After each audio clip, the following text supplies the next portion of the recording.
Hello, it's another beautiful Thursday. It's today's review, and I'm your host, Ray Osazwa. We've got loads to talk about. But before we delve into the matters for the day, we'll show you tidbits from our feature story segment. Don't go anywhere. We'll be right back.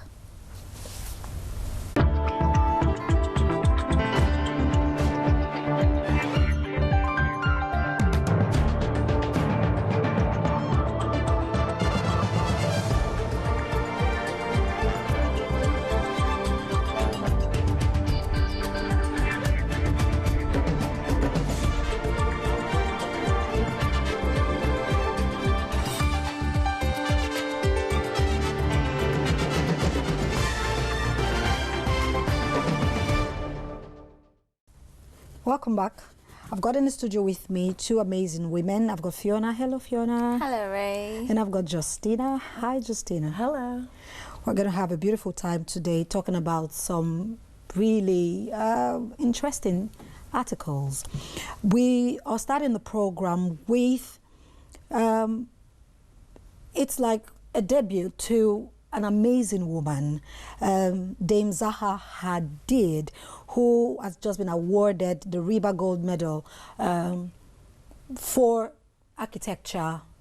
An amazing woman. We're going to spend a bit of time to talk about her and some of the amazing things she's achieved, some of the amazing structures that this woman has come up with.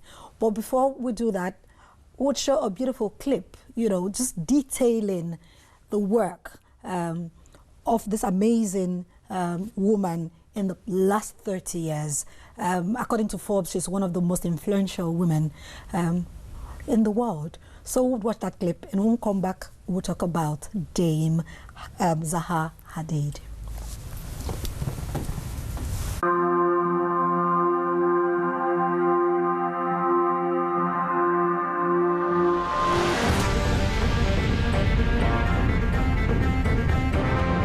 She's regarded as one of the industry's best.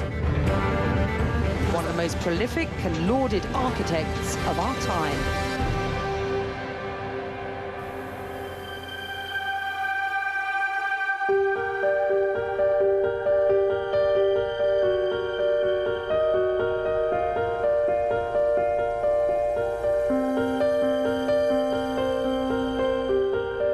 In the last 10 years, there's been a very, I think, ambitious projects by many cities. Architecture became really a way to represent cities. Therefore, the ambition has heightened.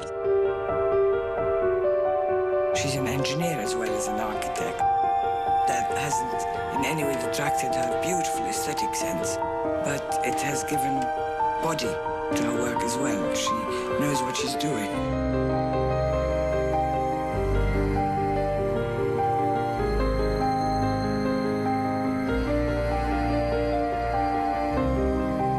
Zaha recognized early on that the computer could be used as a drawing tool. It could help you invent new forms and shapes.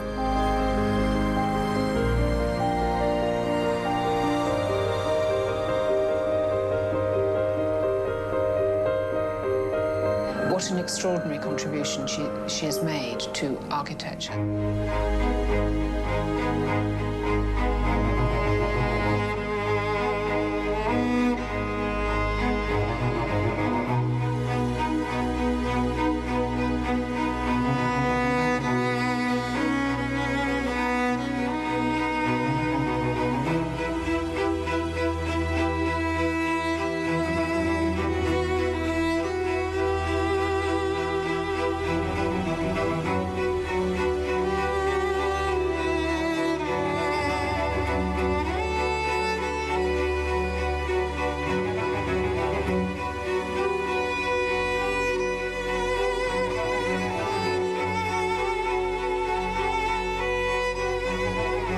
It is really amazing to kind of be able to create a kind of a space.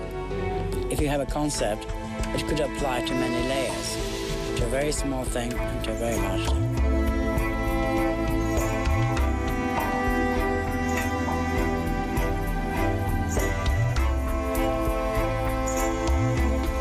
There are maybe one handful of figures like her in the world with that kind of architectural imagination, that kind of determined drive, and that kind of will to persist.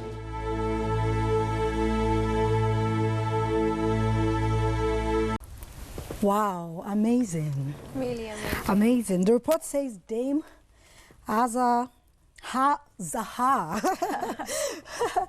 Hadid awarded the Reba Gold Medal for architecture. Now, for over 30 years, you know, the past 30 years, excuse me, revolutionary architect Zaha Hadid has become internationally renowned for her designs of sensuous, soaring buildings that push the limit of innovation and blur the lines between art and architecture. She has just been awarded, you know, the Reba Gold Medal for architecture. She's the first woman, actually, to get that kind of award. Outstanding. It's real, yeah. Well. Sorry. Yeah, it is outstanding indeed. And she defines creativity, really. And as a woman, more women aspire to be like this, to be creative and stand as a force for something different, something new, something extraordinary. I mean, Dame Zaha Hadid has really stood the test of time. And one thing I admire about her is that she's persevered over so many trying and hard times and so many criticisms and controversies surrounding her, you know. Yeah, and well, we need trailblazers like her. I mean, she will help to close that gender gap. I mean, the amount of women at her level in architecture there's not that many of them. And, you know, typically in architecture, you have to work long hours. They're not flexible. You have to be there. And no matter how many sort of degrees women aspire to get in architecture, that number starts to go lower and lower who actually finish, only because you know, it's a really demanding sort of work. And look at her, I mean, she's going to be architecting the airport in China, which is going to have 100 million people going through there, which is going to be the largest airport in the world. In the world. It's quite remarkable. I mean, good for her, you know, it's amazing. Yes. She's been able to get this far. Amazing. Just some of the, you know, works she's been awarded for in time past. She's been awarded the Pritzker Prize in architecture. That was in 2004. The Stalin Prize in 2010. She's actually won that twice, 2010 and 2011, and was appointed. She was actually appointed Dame Commander of the Order of the British Empire for her services in architecture in 2002. Beyond the world of architecture, Hadid has collaborated with iconic luxury brands, including Chanel, you know, Donna Karan. In fact, she's just an amazing personality. She was named, like I said before, one of the world's 100 most powerful women by Forbes, and also she's one of the 100 people who has most affected our world. Outstanding. Yeah, well, you could see her work in every country, couldn't you? I mean, it's quite remarkable. I think even with the Olympics here, she built the aquatic center for the Olympics. Beautiful. It's really luxurious, and it's an iconic building. And what's remarkable about her is that she doesn't just limit her creativity to architecture. She's also partnered with fashion icons like Donna Karan, Chanel, you know, to create and design shoes. I mean, that's just the definition of incorporating designing architecture and into fashion. Yes, you know, and she takes advantage of technology to design every work, yes, on a computer software, and then brings it to life.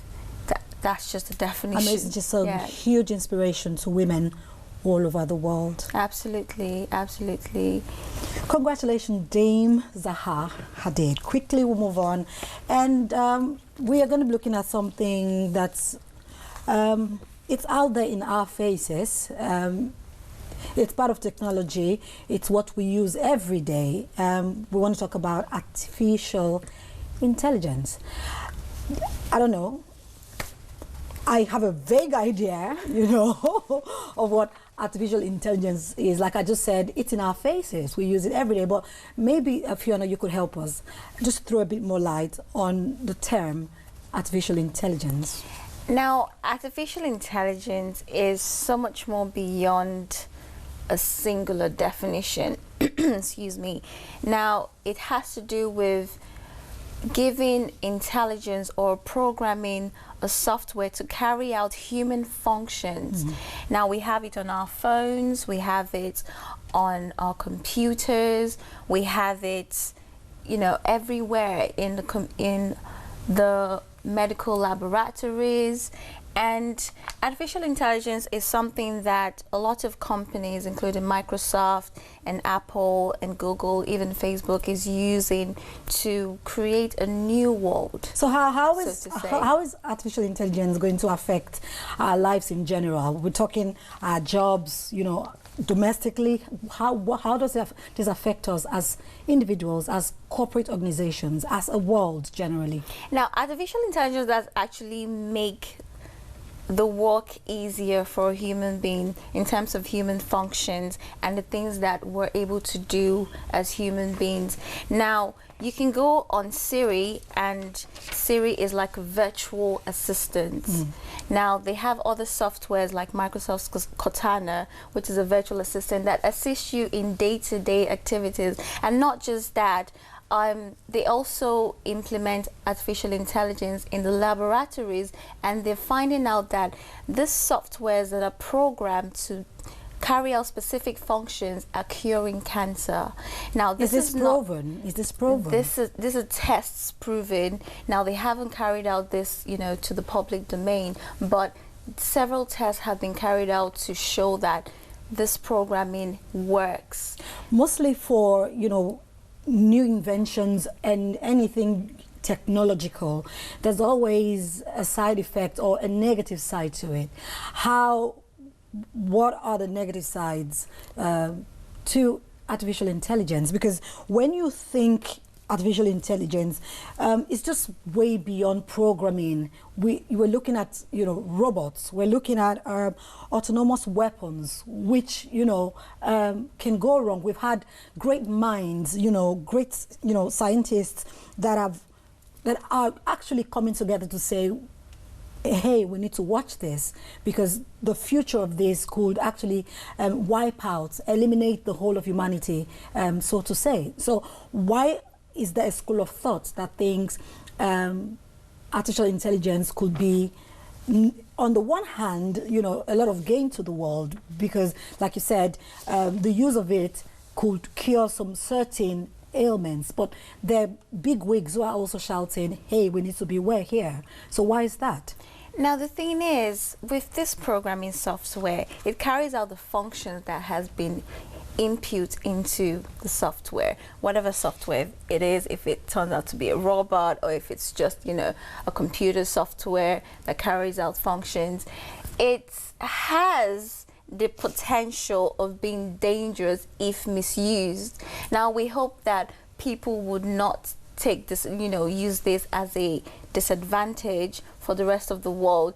Just, you know, sorry to cut you, just now with artificial intelligence, you're looking at a situation whereby, to a large extent, you know, with the development of it, we may just be making the human mind and reasoning very redundant. People don't think for themselves because people are very dependent on some of the creations that come out of artificial intelligence. I mean, the human body, the human brain is so advanced. And I mean, you had mentioned robots earlier, and I've read several articles where artificial intelligence, where they're saying they're actually going to make them almost human-like, so that they could perform almost like humans as well. Yeah, and I mean, the reality of that, though, is, I mean, the human brain is so, you know, you have the thought process, you know, you could have 1,000 thoughts in a minute, you know, and a robot would never quite do that, and they would really need to understand how the brain functions and all the intricacies of the brain before they could even do that. But I mean, in a lot of ways, the technology, stop our brain from working. It does help us in a lot of ways, and it makes it easier. I mean, how many people had said, like, with the advent of computers, certain roles would be redundant? You know, back then they would call them secretaries or admins, but obviously they're still needed, and it just makes life more, it makes it easier, more efficient. It makes it more global, where you can start to share ideas cross countries. You know, we should really be looking at, I mean, when they look at this, it's like, you know, a long time ago, you could only get a ship from one country to another, and now you could process so much information. And it helps, you know, it helps us, I think, probably more than it hurts us. So you don't quite agree with, you know, scientists like Elon Musk and Stephen Hawking, because these are, you know, these are scientists who are amongst a group of researchers who are asking those who are the forefront of the artificial intelligence as a cause to calm down. You know, they're sort of looking beyond all these beautiful things that, you know, artificial intelligence can do for us. They're looking beyond all of that and thinking that, you know, these people could take advantage or misuse the advantage that the AI can, you know, give to the human race, and abuse it by creating autonomous weapons from these robots that could cause a huge disaster to the world at large. If these great minds are concerned, you know, shouldn't we be actually looking at that as well and finding ways to ensure that, fine, just before we came on the program, Fiona, we saw some of the things that, you know, people have come up with, inventions that actually help to cure amazing diseases, which is a positive side to this. But what about the fact that there are people out there? We were looking at a report the other day, there are people trying to create robots that others would use for, you know, acts like pornography. So how do we curtail things like that? It's, you know, implementing legal standards to the use of artificial intelligence, and if we can control that through the certain legal standards, that could be a plus side. That could be a starting point for that. But I mean, the human mind, human beings are so vast in terms of the things that they can imagine to do. Look at the wars. It's someone who started it, you know. But we hope that it doesn't escalate to that point, and we hope that the benefits of this artificial intelligence is much more than the disadvantages of it. All right, thank you. Quickly, we'll move on. And we want to quickly look at refugee families who are demanding to be settled in Germany or nowhere else. I don't know. In the laws that guide, you know, asylum seekers or refugee people with that status, if you are fleeing a country where there's war, terrorism, whatever else, it says that the first country that you get to, you should seek, you know, asylum there. But in this case, in recent times, we've seen that this is quite different. We find people moving further, you know, into Europe, away from the countries that are, you know, are closest to the countries they're fleeing from. And we've seen cases where refugees have said, we don't want to stay in Hungary, we don't want to stay in Croatia, we're all headed to Germany. What's your take on this, Justina? Well, I feel like I have a very black and white view on it, because I feel like they're leaving, excuse me, they're trying to get asylum in another country, and any other country you would think would be better than the country that they're in. And so if, you know, like that couple or that family that said, excuse me, I'm gonna have a coughing attack soon, that, you know, if they can't stay in Germany, they're gonna go back to Syria. Well, go back to Syria is pretty much what I say. Well, the thing is, it's funny how they're actually choosing, because Germany has the greatest benefits. They're giving them work, they're giving them resettlement. So But you're fleeing from a war zone. Anywhere else, like she said, it ought to be better than where you're coming from. So if your first point of call is Greece, why are you not staying there? Why are you insisting it has to be Germany or now, no this place family, else? you know, this family, they actually stated that if they do not get resettled They will in go Germany, back they to will go back to Syria. Indirectly saying that it's either Germany or nowhere else, and anywhere else is no better than where they are coming from. Which is really, I find that really strange. We'll watch that clip quickly. Yes. In the north of Munich, an old military camp is now a migrant centre and a microcosm for the problem Europe faces. While some of the residents are newly arrived from the conflict in Syria, many are not. There are Afghans here, Senegalese, Albanians, Pakistanis and Bangladeshis. For all the people. Husam Kabai fled the Syrian capital Damascus with his wife and 2 sons, one of whom is disabled and needs specialist medical care. Nobody asked me, where are you? If Europe's leaders now force Husam to relocate from Germany, he'll go home instead. No, I go back my country. You go back to Syria? Yeah. I go to my country. Everybody, if you ask anyone, if in Germany not accept people here, they will back country. So it's Germany or nothing as far as you're concerned? Or Germany or nothing. I back my country, of course. Mohammed Marous Rahal escaped Idlib with his family after being thrown in jail. They too want to stay in Germany, and his 17-year-old daughter believes Europe should take a hard line with migrants whose lives are not in danger back home. Do you think that everybody who comes here should be allowed to stay here? No. No? Just Syrian. Just because Syrians? We have a war in our city. We can't live in our country. There is a war. We can't go outside the house. We always in the house. We can go to school, learn, university. We can't go, never university. Migrants from many countries may share a camp for now, but their prospects of staying in Europe permanently couldn't be more different. Very strange indeed. Very strange.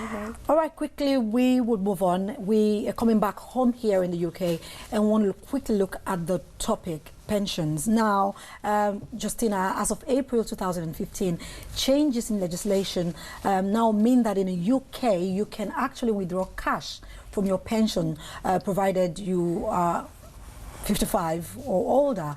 Now, whilst it might seem like you can get large lump, there are also potential pitfalls, and that's what I would like for you to quickly explain to us this morning. So, pensions, the changes in pensions. Can you talk to us a bit about that? Yeah. So this is the biggest change in pensions in a century. I mean, it used to be that people were severely constrained, basically, with how they would be able to draw on their retirement. And now they could actually, provided, like you said, they're 55 plus, they have a lot more flexibility, but that flexibility actually means that the decisions could be more costly in terms of tax and other investment decisions. Talk to us about the options that somebody watching actually has. What are the options? Yeah. So somebody could. There's basically 3 main options. One, you could take out your pension, your whole as a whole lump sum, but you do have to remember that a quarter of it is normally okay to take out tax-free, but then 3/4 of it are going to be counted as your income. So that could have some really big tax penalties. You could use your pension to provide yourself an income for life, where you could buy an annuity, which you've always been able to do, but now you could you could draw that money down, and it's a lot more flexible. Another one is that you could actually leave your pension as part of your estate, and that has a lot of tax it doesn't fall within the same inheritance tax rules. So for some people, they could, some people just might want to take out the one, let me just take out all my money because I'm afraid that the government's going to change their rules and that they're going to have to keep it in there. But it's really important to get financial advice with all of this, because whenever you are dealing with income tax and anything with your finances, it's really important that you seek advice. Okay, quickly, Justina, you need to help us a bit more here. Let's break this down.